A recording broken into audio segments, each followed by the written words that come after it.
Tuesday at 12:30 hours, where you are free to interact with us on 077-3738-114. In case you have any question, we'll give you time so that you can come through to us and ask questions. We are going to respond to those questions. We've got a special guest who is more qualified to answer those questions.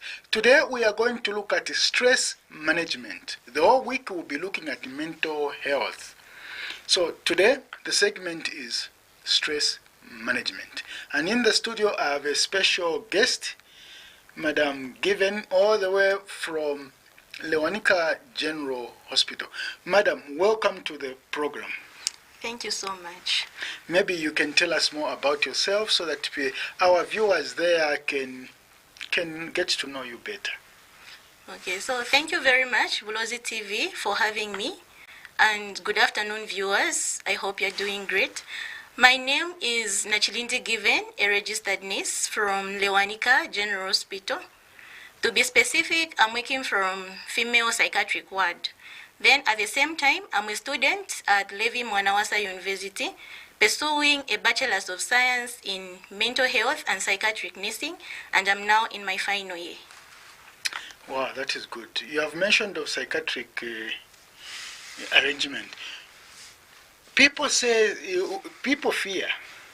Okay. When they hear psychiatric arrangement, if there's a term psychiatric mentioned anywhere in between a statement, they fear that it has to do with madness. How is psychiatric and stress, and are they related or connected in one way or the other? They are connected in the sense that we are talking about the mind. Psych, more like we're talking about psychology. Yes. Okay. So the mind, psych, I like that one. Psychiatric is the mind that we are talking about. Yes. And the study of mental health conditions.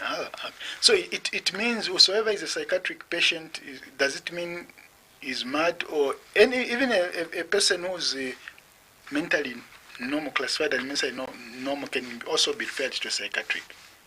No. Okay. No. When we're talking about mental health and psychiatry, we are just talking about things related to the mind, not really that someone is mad. We have to remove that one from our minds. Okay. Yes. Because that's how society has trained us to believe. So that's why I would want you to dispel that no, myth. It doesn't mean you're mad. Okay. Yes.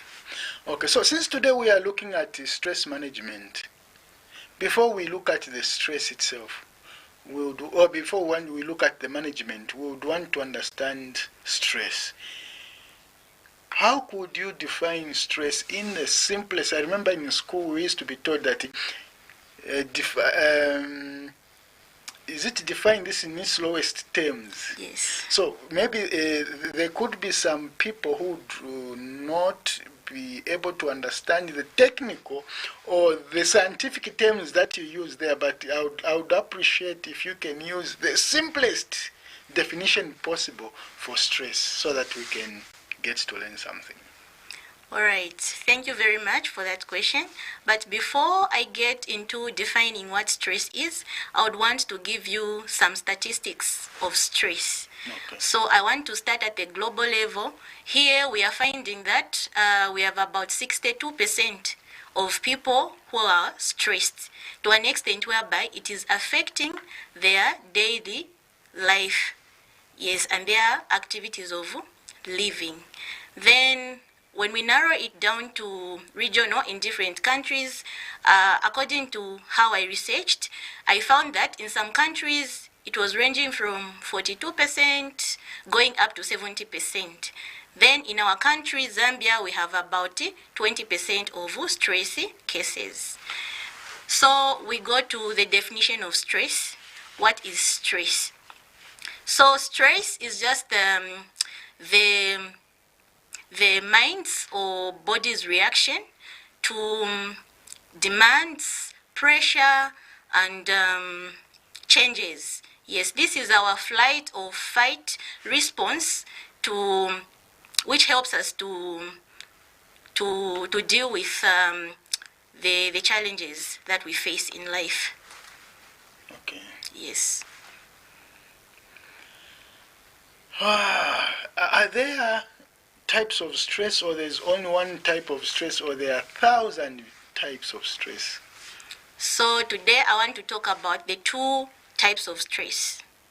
So we have one that we call the positive stress or the long-term stress. This is the kind of stress which helps us to perform better. I'm going to talk about an exam. Tomorrow you're having an exam and you've not studied enough. So you're going to have that stress that will push you to study so that you can pass. And in many cases, it happens that when you study harder before the exam, you find that you even get 80%. Okay. Yes. So that's positive stress. It's also known as short-term stress. Okay. Then we also have what is known as long-term stress. So long-term stress comes as a result of maybe ongoing work pressure. You find that you are taking care of someone, a close relative, who's having a condition that has been there for a long time. For example, someone has been paralyzed, and you as a caregiver, you have that anxiety. You'll be stressed. Yeah, and that one is not good for us when it prolongs, because it can lead us into depression. Okay. You mentioned that in Zambia, statistically, we have about 20% of people who are stressed. Yes. What could be the causing factor? Okay. So we have a lot of causes of stress. So I'm going to start with personal causes. So personal causes, it can be you have financial challenges. You know, when you're having financial challenges as maybe the head of the house, you need to provide for the family and a lot of responsibilities. So if you fail to do that, you're having a financial challenge, you're going to be stressed. Then you find that you're having relationship issues.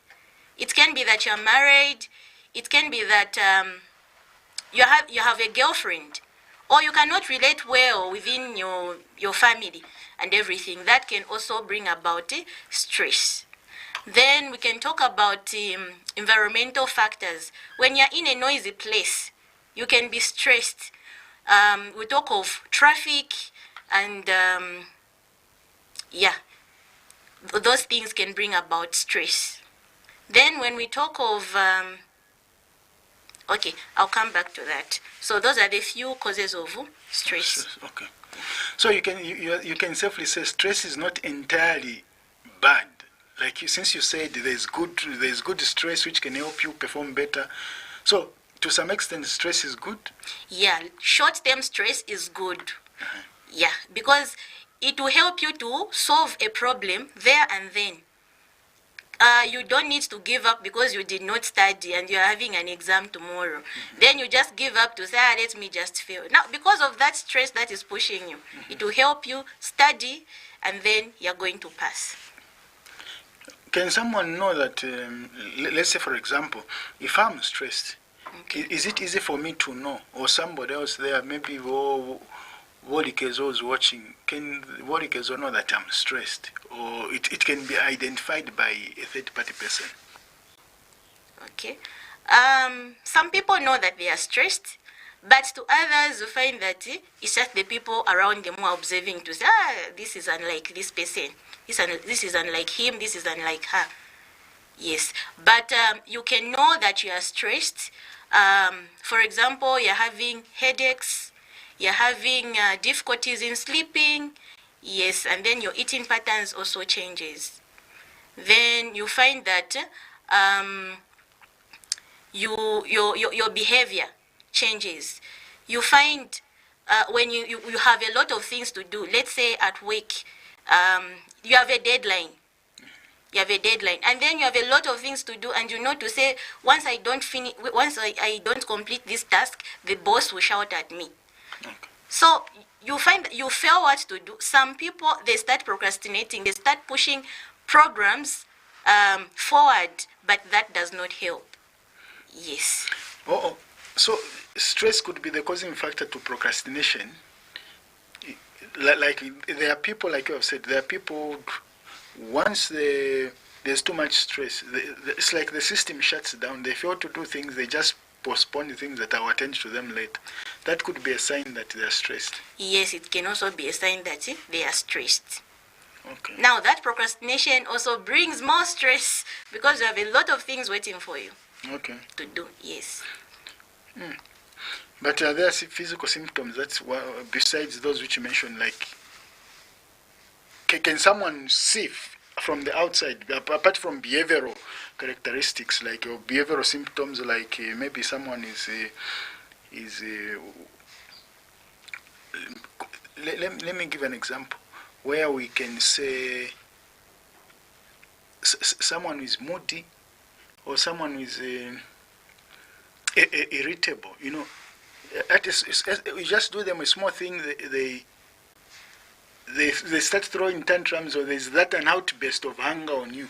Could that be also a sign of stress? Yeah, it can be a sign of stress because sometimes you find that at work you have your own issues. You reach home, a child is just greeting you, "Daddy, how are you?" You start shouting. So you are irritated.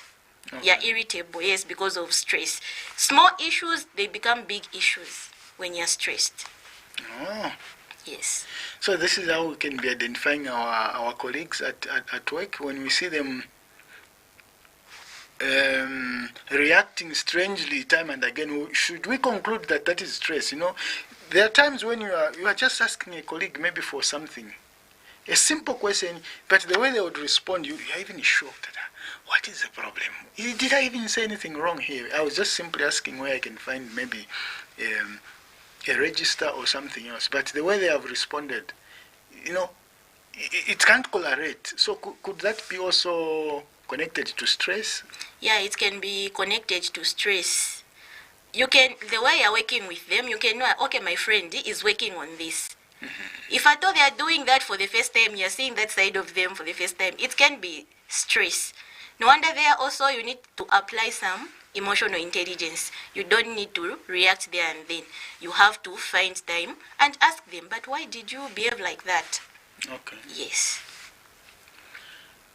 So if let's say if stress is not managed, if it prolongs, or has it got any adverse effect on our mental health? Yes, very much. So you find that when stress is not well managed, someone will have low self-esteem. You know, you have those tasks and you've not completed them. Can you stand your boss? You have low self-esteem. Even in a meeting, you cannot even raise up your hand to contribute because you know to say, when I say something, they'll blame me. Then you're going to have low mood. You're going to be irritable. And then you suffer from anxiety disorders. Then you find that you can't even stand up for yourself. You can't speak for yourself. You will just be feeling low. And that, if that persists, you find that you go into depression. Wow.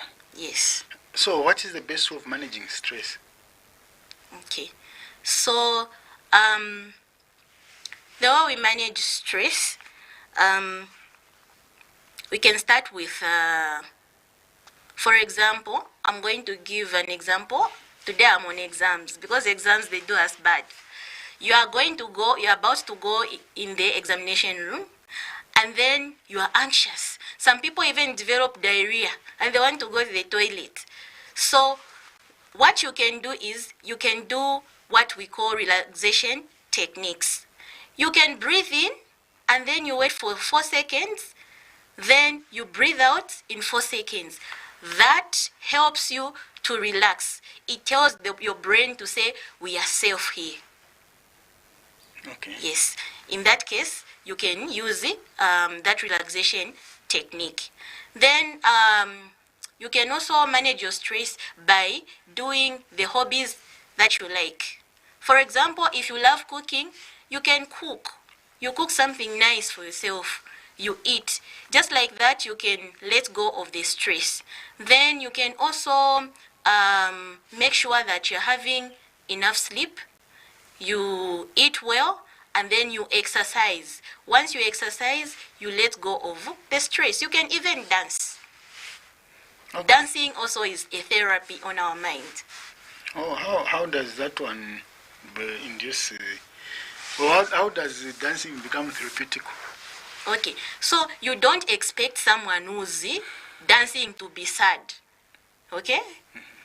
If someone is dancing and the face is not matching with your dancing, then you must suspect something is wrong. So once you're dancing, you become happy. And being happy, it means that you're mentally healthy. Okay. Yes. And the brain starts letting go of that stress. Okay. Yes. Can someone who's stressed affect the people around them? Yes.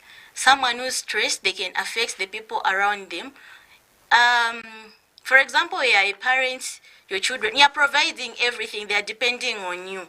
All of a sudden, you just keep quiet. Because sometimes you find that you don't want to be with people, you want to be alone. How will your wife come and ask for money for food when your face is not friendly like that? So, yeah, it can affect the people around you, even your friends and family members. Yes. So one has to ensure that they have managed their stress well so that they don't affect the people around them. Yes. Even at the workplace, Yes. those who go to church, maybe they can also be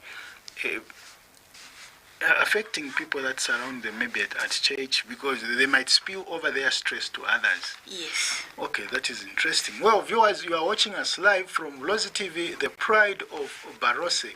We are on channel 120, that is TopStar Decoders. On Facebook, our Facebook handle is Bulozi TV.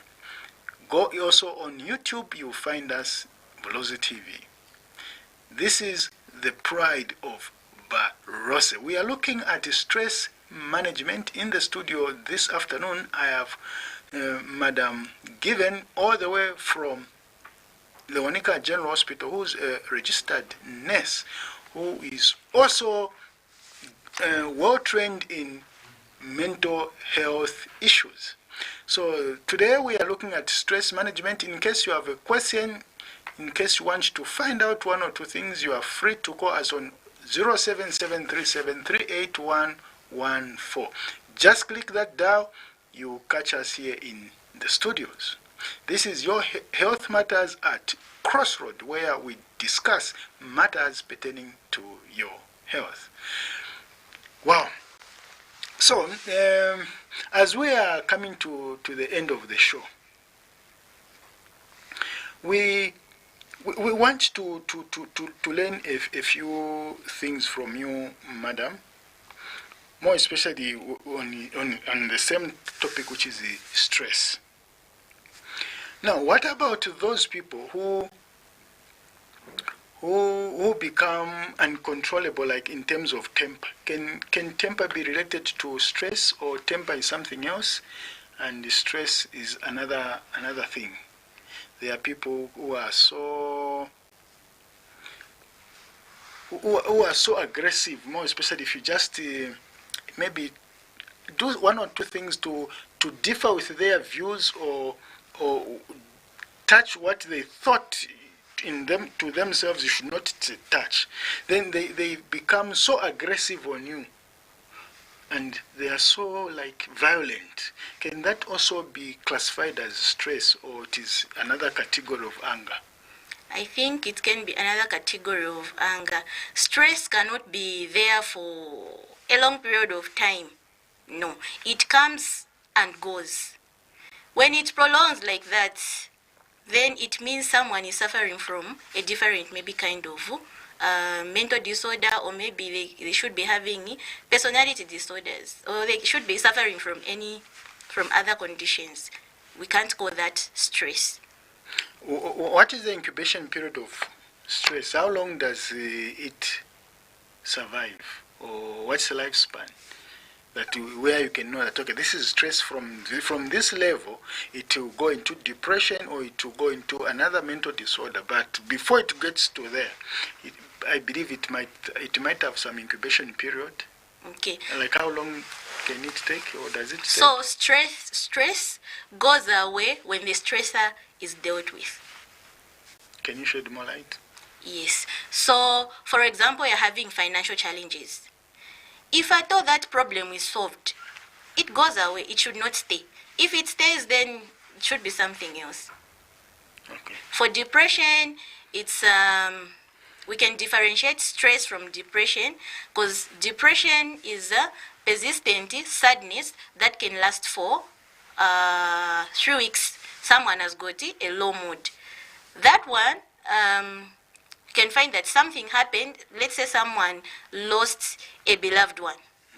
Then they start showing those signs of depression and low mood. It will be there consistently up to the period of 2 weeks and above. But for stress, for example, today I don't have money. Tomorrow I have money. That stress should finish. So stress is triggered by a need or frustration? What triggers stress? Okay, just like the way we talked about it in our definition, we said this is the body's or mind's reaction to pressure, demands, and changes. Okay. Yes.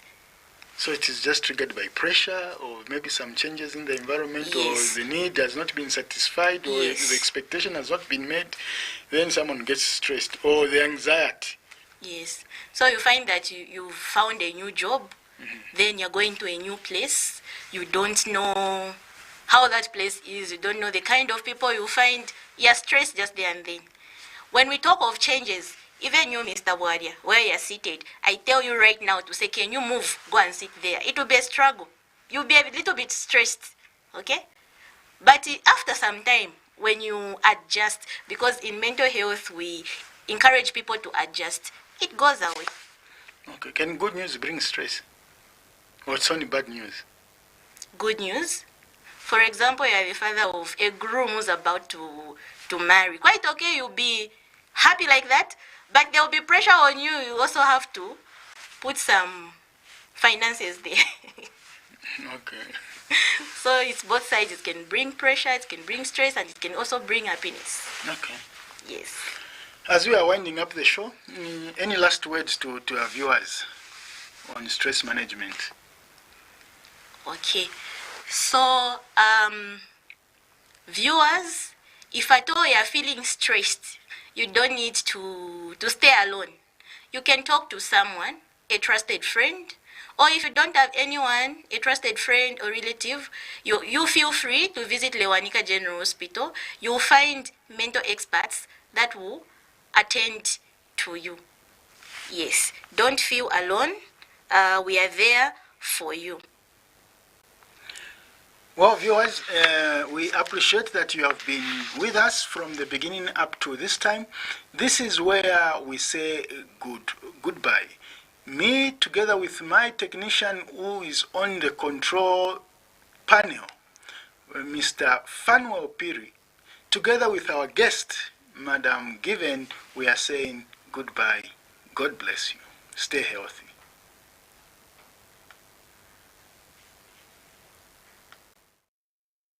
Get ready to take control of your health.